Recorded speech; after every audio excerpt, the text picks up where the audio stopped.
do you want to start? Okay, I'll be the first to get vulnerable. Despite Yes. what you see, I am not a perfect person. I think the story that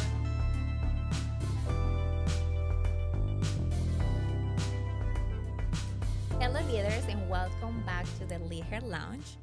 Today, Taylor and I, we're going to get vulnerable with all of you. We're going to share some of the lessons that we learned through our leadership journey, some of those failures and mistakes that we made that at the end of the day helped us to be the leaders we are today, leaders that are still learning a lot yes. and making mistakes. But those lessons are definitely things that we have in our hearts and is helping us to not just share with you, but just be a better leader. We're going to share some of our experiences, but also share some of the stories that we have from other leaders. Yeah. The ones that were our leaders, we experienced some situations that we didn't agree with, and we also learn from those leaders. Absolutely. Yes, because people don't want to follow leaders who try to look perfect or be perfect. They want to follow leaders who are brave enough to be human. Yes. Yes. So that's kind of like the lesson that we want you to take today. And do you want to start? Okay, I'll be the first to get vulnerable. Despite Yes. what you see, I am not a perfect person.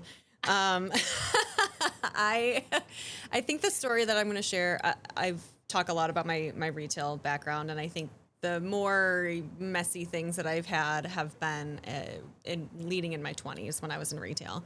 And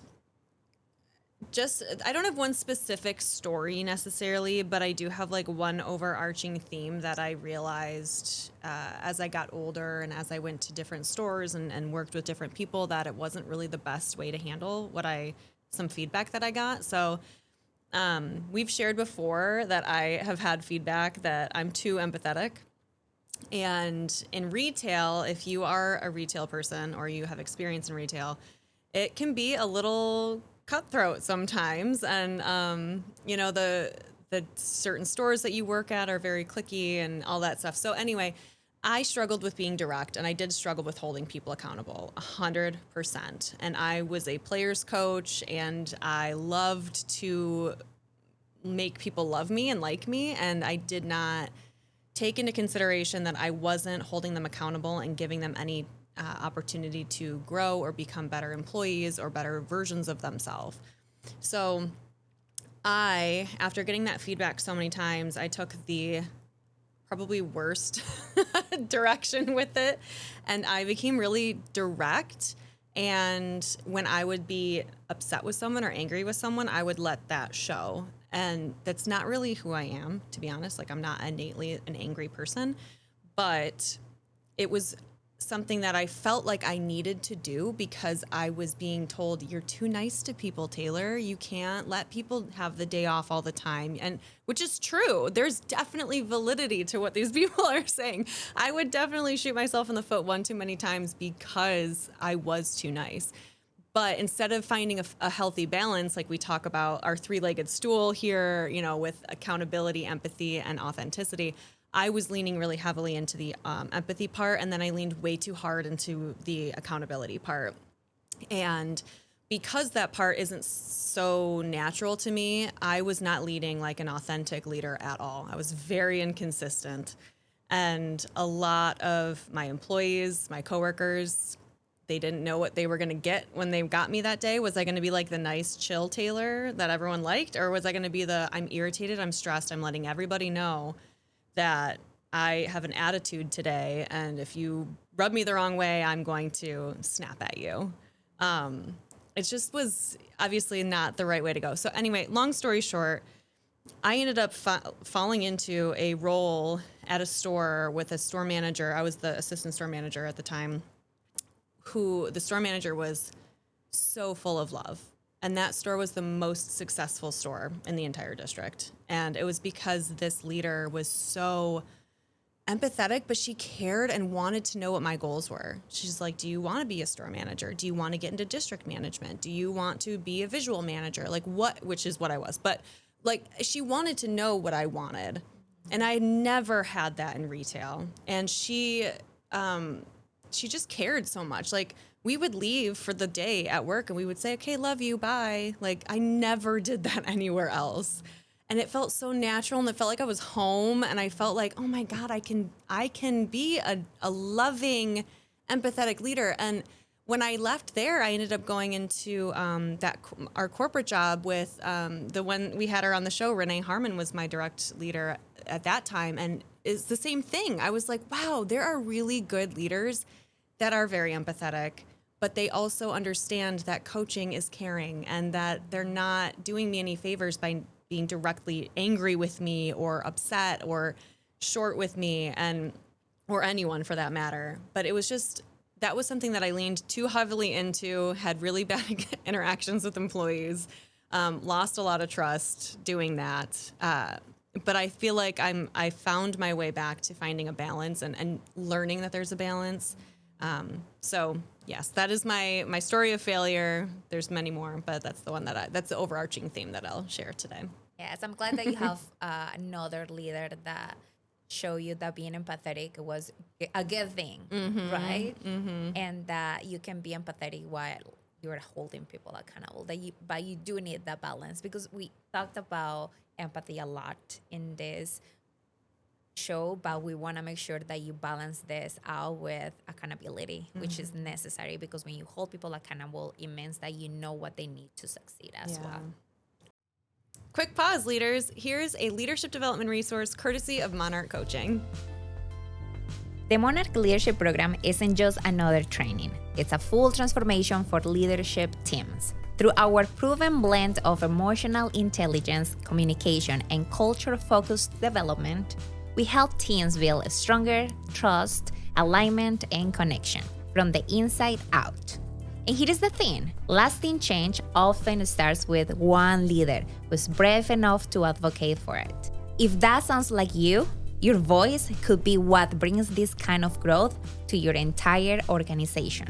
Visit the link in the description to learn more about the Monarch Leadership Program and how to share this with your company. Transform your culture, empower your leaders, and elevate your organization. Now back to our conversation. My story is I'm going to share something that happened with a leader that I had at the time. So I requested PTO, so half day on a Friday because I have a commitment with my family. I don't remember, it was an event, something with my family.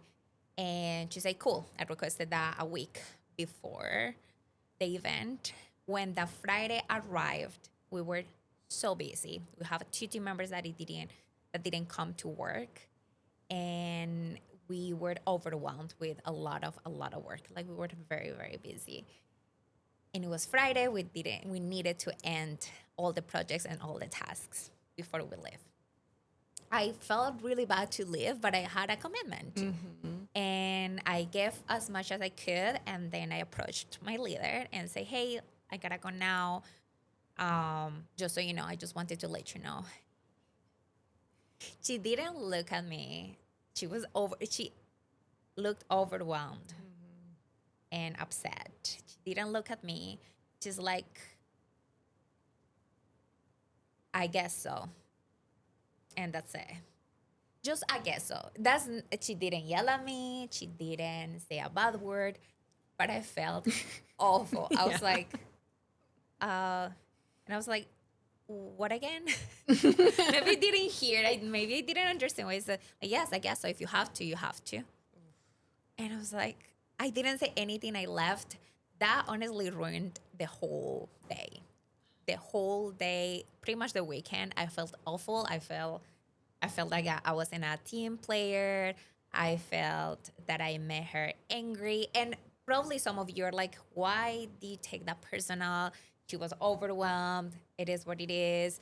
Some people are like that. At the time, I was a very young employee. And maybe at this time, I would have, I don't know, like more skills and I would be better at More perspective, maybe. That situation. But at the time, I felt horrible. A week passed. We didn't really talk. But she came back on the next Friday and she approached me and said, like, hey, I'm so sorry. I just was overwhelmed. That was not the way to talk to you. I apologize. You didn't deserve it. I was just like really overwhelmed and upset that other people weren't here, but it wasn't nothing about it was not about you. Just I just wanted to let you know. And I felt so good. I Yeah. felt so good because I didn't feel like I was imagining something. I she took ownership, and I think that's the most beautiful lesson, because again we are gonna be overwhelmed, and if we don't self-manage, we don't self-regulate, we are gonna cause that situation, and we're gonna impact others negatively. That's why it's so important, emotional intelligence. And when I learned that from that leader, even though she was an amazing leader, but even those two sentences made me feel horrible. I promised myself that when I was leader, I was gonna be very mindful with my words and my body language and my tone, because even though I'm going through a lot of emotions, my team members, they're not it's not their fault. And sometimes they don't know what's going on. They don't know the big picture. Maybe I didn't understand what was really going on. I thought it was like, oh, we didn't finish this, we can finish on Monday, right? But for her it's something different. So it just made me a better communicator, and made me like really prioritize my team members' feelings, because it is not good to have somebody to feel that way the whole weekend just because I'm overwhelmed. Especially, Work. I'll just make this assumption, one of your best performers, because I know that you're an amazing employee, like, and just you have a very strong work ethic in general. And I've seen that happen where one leader makes one comment of like, I don't have time for this right now. I've heard that before. And I was like, Yeah. ooh, it's like a jab in the, like, whoa, where is Yes. this coming from? And it is hard in that moment to have that perspective of like, I know that you're overwhelmed. I've been in your shoes, especially if you haven't been in their shoes Yes. before. Yes. And you don't really know what that looks like for them. So you can really like tarnish a relationship very quickly with just one moment of I let myself get the better of me. But I love that you're saying, she clearly had that hanging over her for a little bit because that's not who she really is, and that guilt was kind of like, okay, I'm self-aware enough now to know that I need to go back and apologize, because if this is affecting me, it's probably affecting her too. Yes. And I think our relationship even improved just because that situation, just because we have that small conflict, but then she took ownership. So I saw like her work ethic and her personality just like shining through that apology. So I think that made our relationship even better. Yeah. You Oh, know, 100%. so that's when like failure and mistakes become lessons and become something actually beautiful when they Yeah. happen. And I think too, in that instance, she learned just as much as you did, I think. You know what I mean? Like you both learned a lesson in that of like what not to do from her perspective and your perspective. Yes. I never want people to feel this way. And so I won't act like that, but I also feel like she's like, I also don't want to carry this guilt of like, I yelled at one of my best employees, or not yelled, but snapped, Yes. at one of my And best I think employees. she noticed that I was a little bit more serious, Yeah. just a little bit I'm more sure. short with her. After that. Just because I was feeling very uncomfortable. Yeah, So, some yes. type of way. So I learned from her a lot. Yes. So we have more stories, and honestly, there's probably tons of very specific things that we can share, Yes. keeping names out, but of lessons we've learned on our own and lessons we've learned what not to do from plenty of other leaders. But if you got something out of this today, we'd love to know what you learned in the comments below. And if there's anyone who maybe is second guessing their leadership or their confidence in their leadership, like send them this video, let them know you're still learning your style, you're still figuring things out, we're still figuring things out. I mean, I've been in leadership for over 17 years and I'm still figuring things out. People change all the time, we change all the time, we're always in different seasons, but we appreciate you guys showing up and being here today. If you haven't already, please subscribe. Yes, and thank you again to our friends at Velocity for this beautiful studio, and we will see you next week, leaders. Bye.